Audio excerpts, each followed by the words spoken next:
السلام عليكم ورحمة الله وبركاته. أعوذ بالله من الشيطان الرجيم. بسم الله الرحمن الرحيم.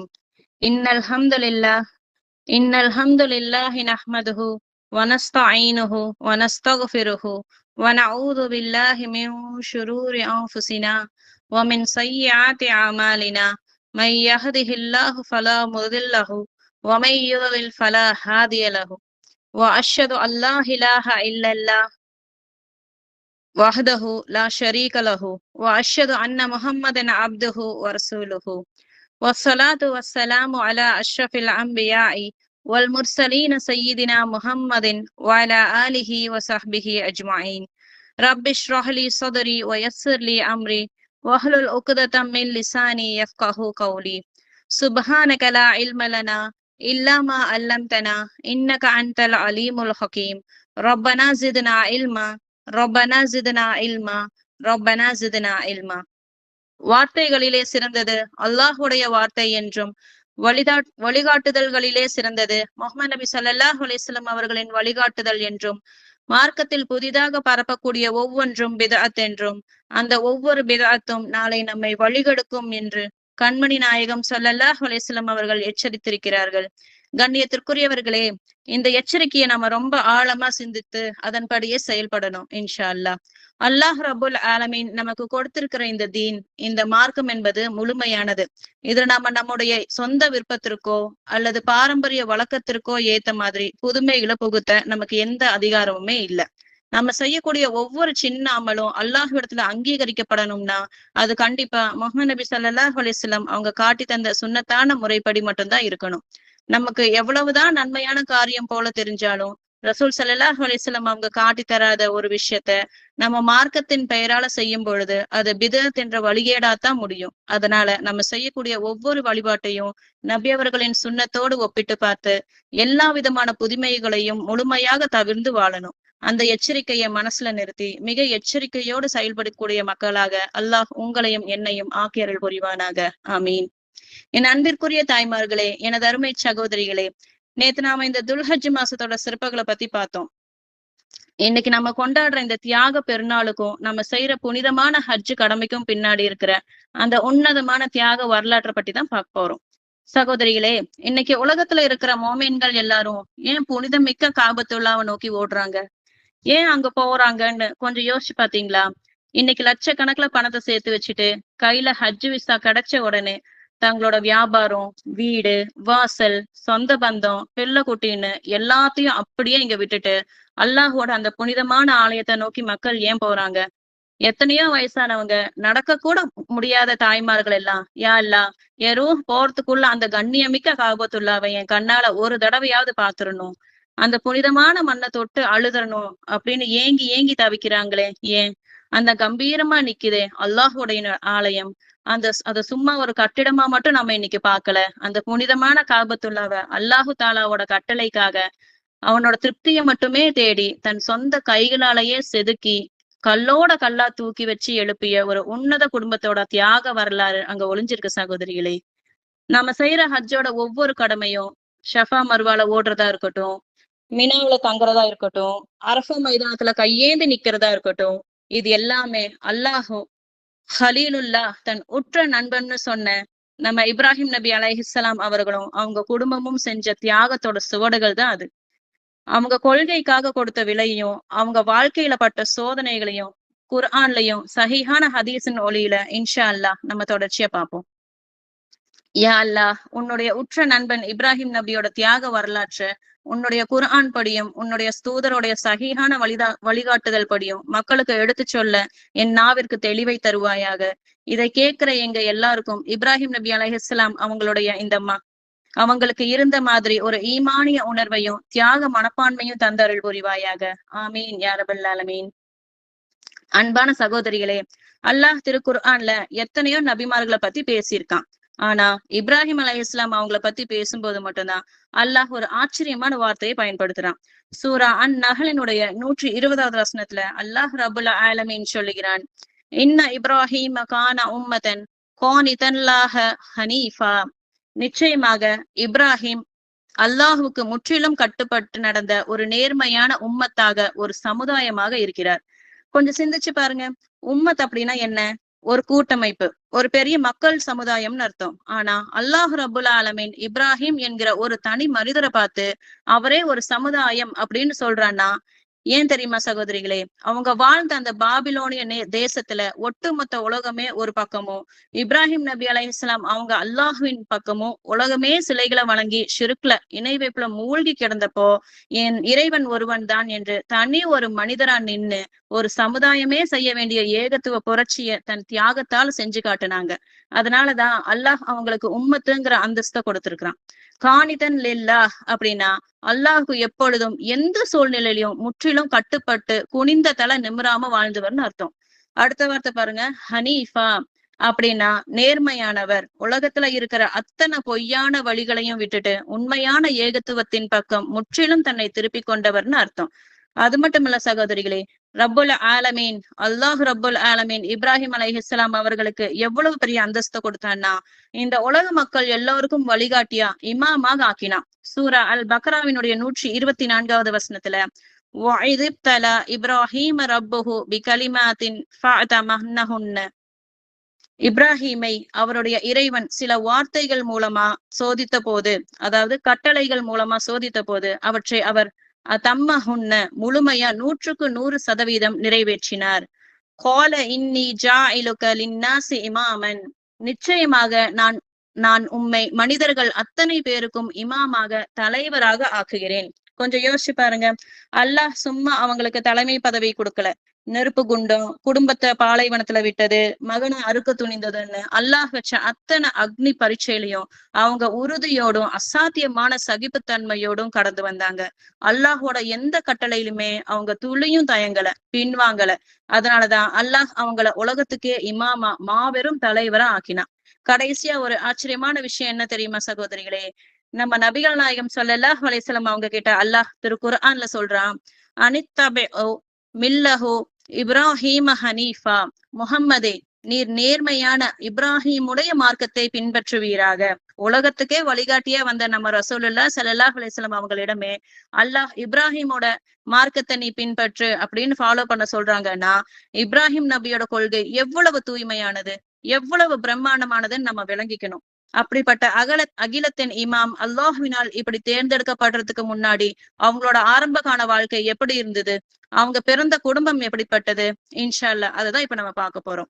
சகோதரிகளே, இப்ராஹிம் நபி இந்த உலகத்துல பிறக்கிறதுக்கு முன்னாடியே அவங்க வாழ போற அந்த பாபிலோனிய சமுதாயம் எப்படி இருந்துச்சு தெரியுமா?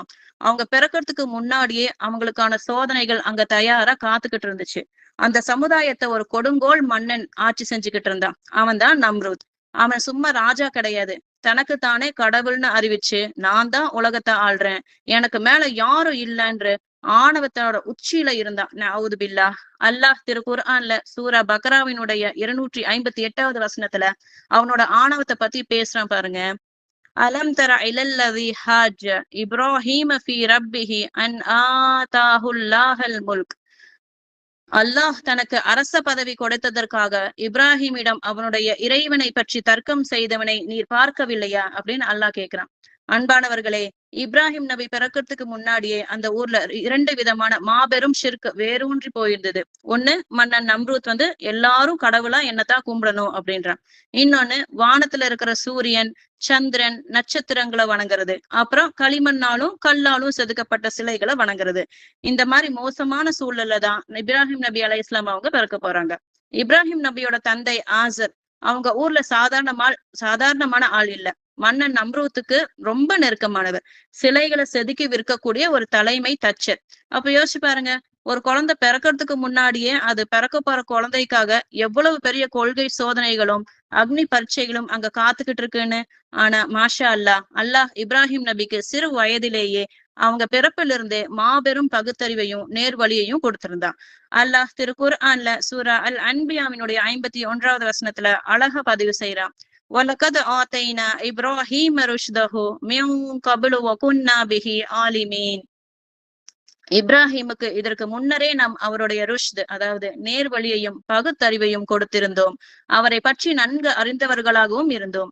சுப்ஹானல்லாஹ். பாத்தீங்களா சகோதரிகளே, கபலு அப்படின்னா இதற்கு முன்னரேன்ற அர்த்தம். அதாவது அவங்க சமுதாயத்தோடு வாதாடுவதற்கு முன்னரே அவங்க பிறப்பிலிருந்தே அல்லாஹ் அவங்களுக்கு அந்த தெளிவை கொடுத்திருந்தான். அதனாலதான் அல்லாஹ் அவங்கள எத்தனையோ கட்டளைகள் மூலமா சோதிச்சப்போ அவங்க அத்தனையிலுமே 100% தங்களோட ஈமானிய உறுதியை நிலைநாட்டினாங்க.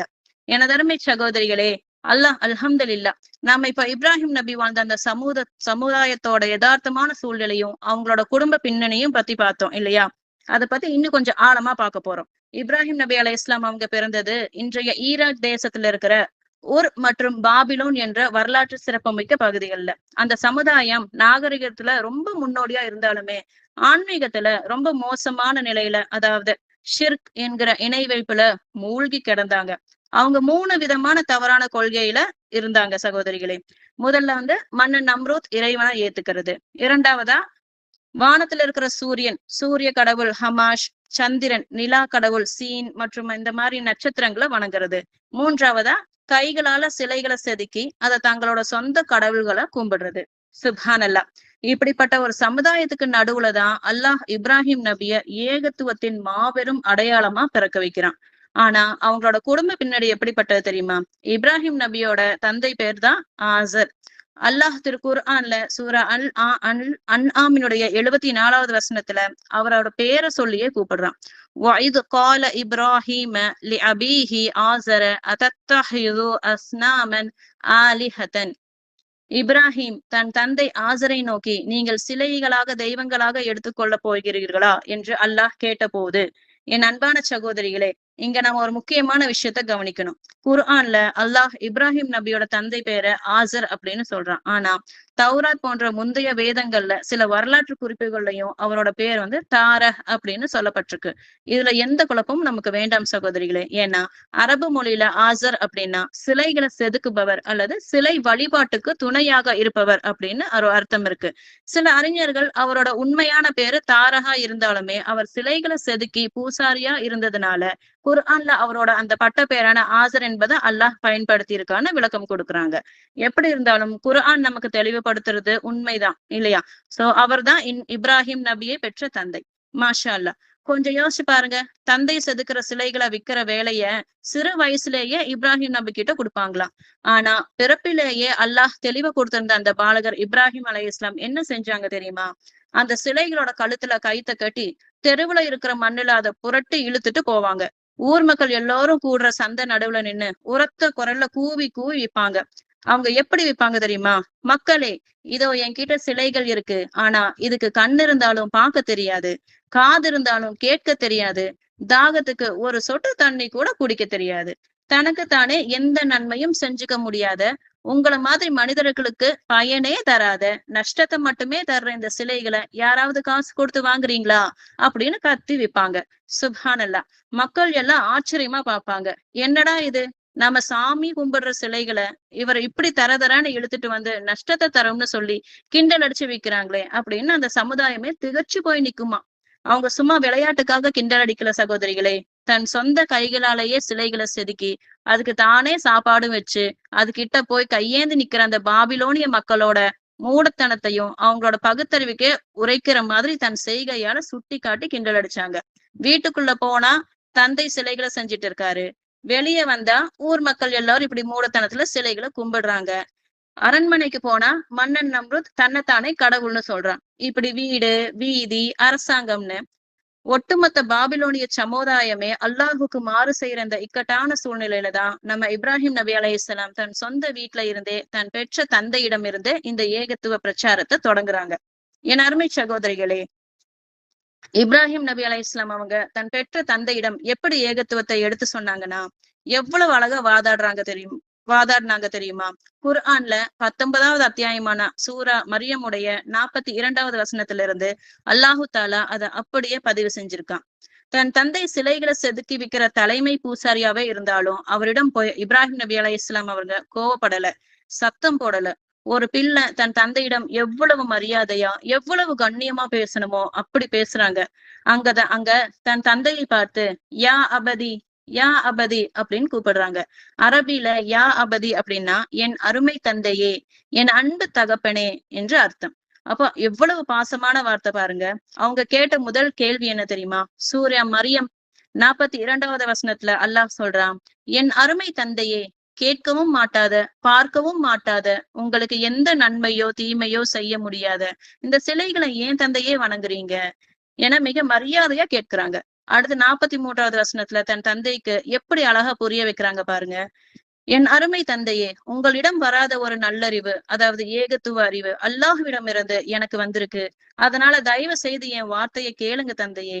நான் உங்களுக்கு சரியான நேர்வழி காட்டுறேன். பாத்தீங்களா சகோதரிகளே, நான் உங்களை விட பெரிய அறிவாளி அப்படின்னு தந்தை முன்னாடி இப்ராஹிம் நபி அவங்க கர்வத்தோட பேசல. அல்லாஹ் எனக்கு ஒரு நல்ல அறிவை தந்திருக்கான் தந்தையே, அதை வச்சு நான் சொல்றேன் அப்படின்னு எவ்வளவு அடக்கமா கண்ணியமா சொல்றாங்க. அடுத்து 44 மற்றும் 45வது வசனங்கள்ல தந்தையோட மறுமை நிலையை நினைச்சு பயந்து நெஞ்ச முருகி கெஞ்சுறாங்க பாருங்க. என் அருமை தந்தையே, நீங்க ஷைத்தானுக்கு கட்டுப்பட்டு வழிபடாதீங்க. நிச்சயமாக ஷைத்தான் அந்த ரஹ்மானுக்கு மாறு செய்பவனாக இருக்கிறான். என் அன்பு தந்தையே, ரஹ்மானுடைய கடுமையான தண்டனை உங்களுக்கு எங்க வந்து விடுமோ, அதனால நீங்க நரகத்துல ஷைத்தானோட தோழனா ஆயிடுவீங்களோன்னு எனக்கு ரொம்ப பயமா இருக்கு தந்தையே என பதறி துடிச்சு பேசுறாங்க. சுப்ஹான் அல்லாஹ். தன் தந்தை நரகத்துக்கு போயிடக்கூடாதுன்னு என்கிற ஒரு பிள்ளையோட உண்மையான பாசமும் அக்கறையும் இந்த வரிகள்ல தெரியுது இல்லையா சகோதரிகளே. ஆனா அந்த பெற்ற தந்தை ஆசர் என்ன சொன்னார் தெரியுமா? இந்த அன்பான கண்ணியமான வார்த்தைகள் அவரோட கல் நெஞ்ச கரைக்கல, சத்தியத்தை ஏத்துக்கல.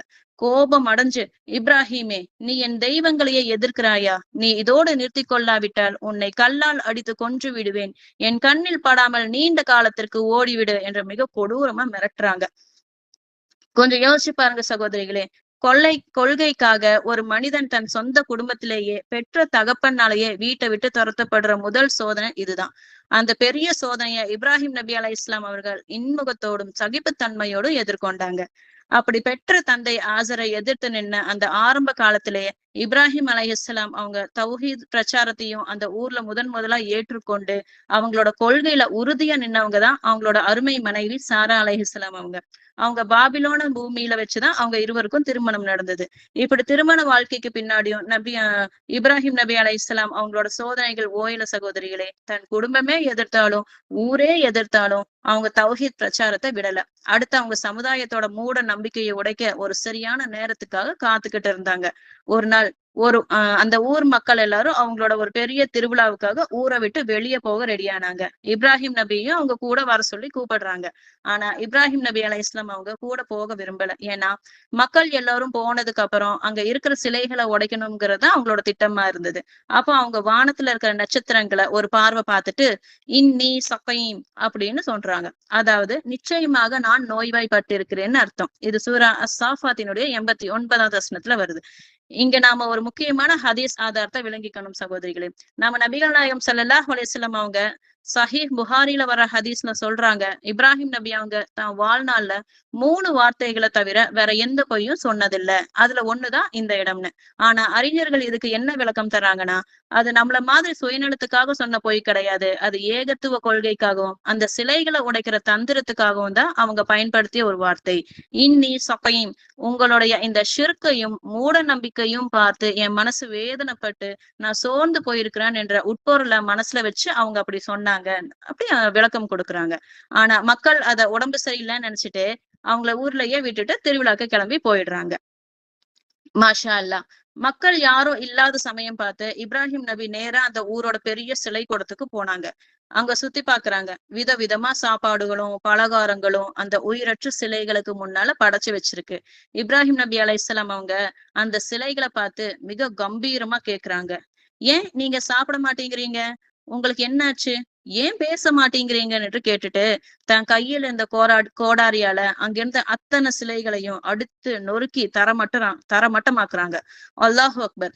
ஆனா ஒரு தந்திரமாக அங்க இருந்த ஒரு பெரிய சிலையை மட்டும் உடைக்காம விட்டுட்டு அந்த பெரிய சிலையோட தோல்ல கோடாரிய மாட்டி வச்சுட்டு வந்துடுறாங்க. திருவிழா முடிஞ்சு ஊர் மக்கள் எல்லாரும் வராங்க. தங்களோட சிலை கூடம் உடைஞ்சிருக்கிறத அத்தனை தெய்வங்களும் சிதறி கிடைக்கிறத பார்த்து அதிர்ச்சியில உறைஞ்சு போய் கத்துறாங்க. நமது தெய்வங்களுக்கு இந்த நிலையை ஏற்படுத்திய கொடூரக்காரன் யார்? அப்பொழுது அந்த கூட்டத்துல இருந்த சிலர் சொல்றாங்க, இப்ராஹிம் என்ற இளைஞன் தான் சிலைகளை பற்றி எப்போதும் பேசிக்கொண்டிருப்பார் அப்படின்ட்டு. அப்ப அவராகத்தான் இருக்கும்னு சொல்லி இப்ராஹிம் அலைஹிஸ்ஸலாம் அவங்கள ஒட்டுமொத்த மக்கள் கூட்டத்திற்கும் முன்னாடியும் இழுத்து வந்து நிக்க வைக்கிறாங்க. மிக கடுமையான விசாரணை நடத்துறாங்க. அங்க மக்கள் இப்ராஹிம் நபிய பார்த்து ஆக்ரோஷமா கேக்குறாங்க, இப்ராஹிமே, எங்கள் தெய்வங்களுக்கு நீதான் இந்த கதிய உண்டாக்கினாயா? அப்ப இப்ராஹிம் நபி அலைஹிஸ்ஸலாம் அவங்க எதுக்குமே அஞ்சல. மிக துணிச்சலா அந்த மக்களோட பகுத்தறிவை தட்டி எழுப்புற மாதிரி ஒரு பதில் சொன்னாங்க சகோதரிகளே. இல்லை, இதோ நிக்குதே இந்த பெரிய சிலை தான். இதுதான் மற்ற சிலைகளை எல்லாத்தையும் உடைச்சிருக்கும். அவற்றுக்கு பேசும் சக்தி இருந்தா உடைஞ்ச அந்த சிலைகளிடமே நீங்க கேட்டு பாருங்க அப்படின்னு சொல்றாங்க. சுப்ஹானல்லாஹ். இத கேட்டதுமே அந்த மக்கள் அப்படியே அதிர்ச்சியாகி தங்களுக்குள்ள தலை குனிஞ்சு, இப்ராஹிமே, இவற்றுக்கு பேச தெரியாது என்று உனக்கு தெரியுமே அப்படின்னு தங்களோட வாயாலேயே உண்மையை ஒத்துக்கிறாங்க. அவங்க வாயாலேயே அந்த உண்மையை வரவழைத்த உடனே இப்ராஹிம் நபி அலைஹிஸ்ஸலாம் அவர்கள் தன் ஈமானிய உணர்ச்சியோட சூரா அல் அன்பியாவினுடைய 67வது வசனத்துல வர்ற வார்த்தையை அப்படியே கேக்குறாங்க. உஃபில் லக்கும் வலிமா தஅபுதூன மின் தூனில்லாஹி அஃபலா தஅகிலூன். உங்களுக்கும் அல்லாஹ்வை விட்டுட்டு நீங்க வணங்குற இந்த உடைந்த சிலைகளுக்கும் கேடுதான் உண்டாகட்டும். உங்களுக்கு கொஞ்சம் கூட அறிவில்லையா என மிக ஆக்ரோஷமா கேக்குறாங்க.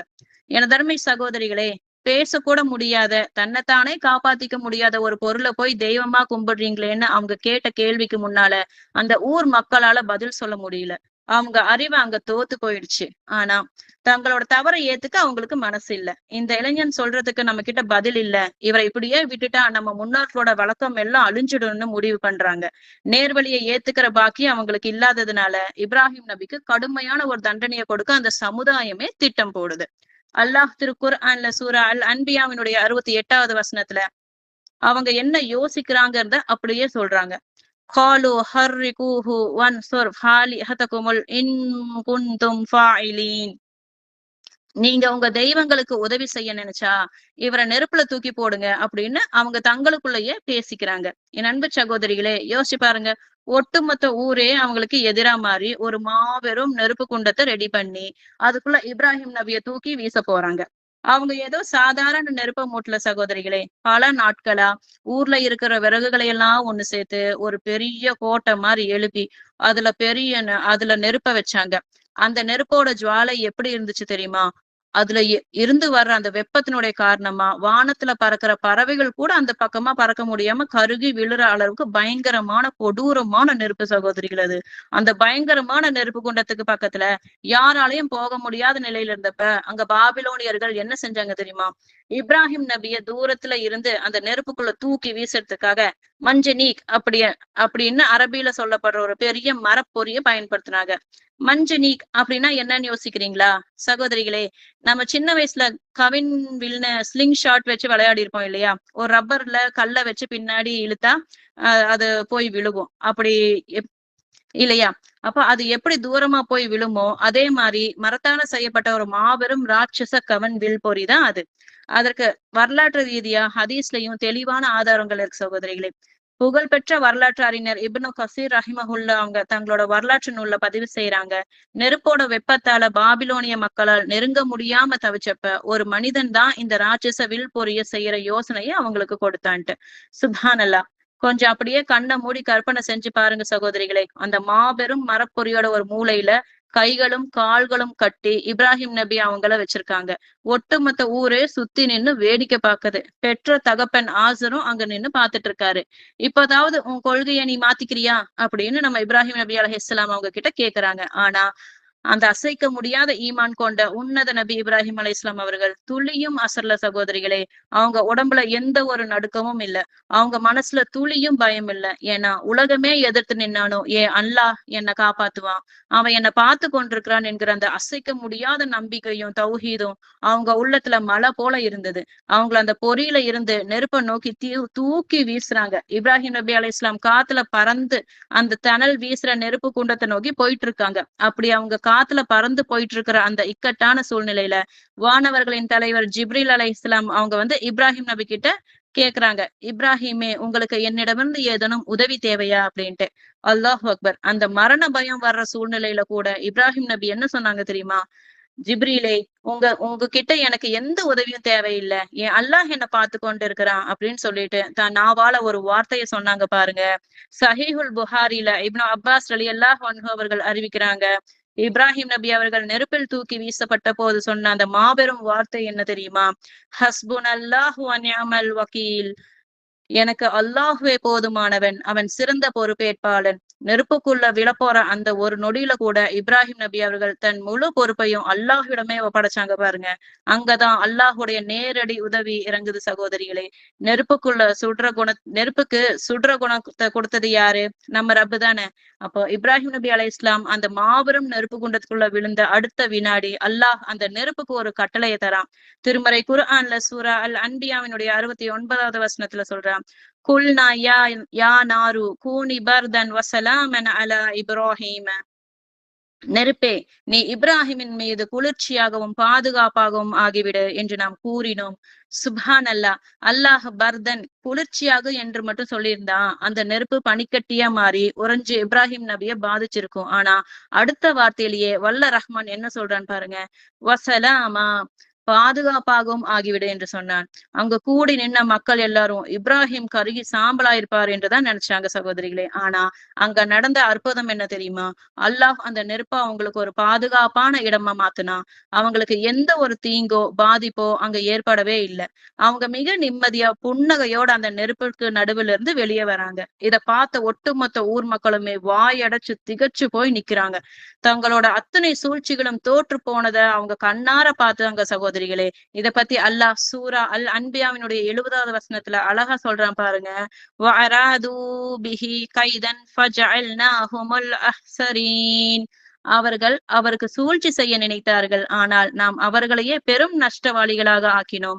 என் அன்பு சகோதரிகளே, உலகமே நமக்கு எதிரா நின்னாலும் நம்ம அல்லாஹ்வின் பக்கமும் தௌஹீதின் பக்கமும் உறுதியா நின்றா நெருப்ப கூட அல்லாஹ் நமக்கு நந்தவனமா மாத்துவான் என்பதற்கு இப்ராஹிம் நபியோட இந்த சோதனை தான் நமக்கு மாபெரும் பாடமா இருக்கு. இப்படி ஒரு மாபெரும் அற்புதத்தை கண்ணால பார்த்த பிறகும் அந்த ஊர் மக்கள் நேர்வழியை ஏத்துக்கல. இந்த விஷயம் அப்படியே அந்த நாட்டு கொடுங்கோல் மன்னனான நம்ரூத்துக்கு தெரிய வருது. அவன் சாதாரண ஆள் கிடையாது இல்லையா? தன்னை ஒரு கடவுளான்னு அறிவிச்சு மக்கள் எல்லோரையும் தன்னை வணங்க சொல்லி அநியாயம் பண்ணிக்கிட்டு இருக்கிறவன். அவன் இப்ராஹிம் நபி அலைஹிஸ்ஸலாம் அவங்கள தன் அரசவைக்கு இழுத்து வர சொல்லி ஒட்டுமொத்த மக்கள் முன்னாடியும் வச்சு ஒரு விவாதம் நடத்துறான். இன்ஷா அல்லாஹ் இந்த விவாதத்தை பத்தி நம்ம நாளைக்கு கண்டினியூ பண்ணலாம். அகூலு கௌலி ஹாதா லி வலக்கும் அஸ்தக்ஃபிருல்லாஹ்.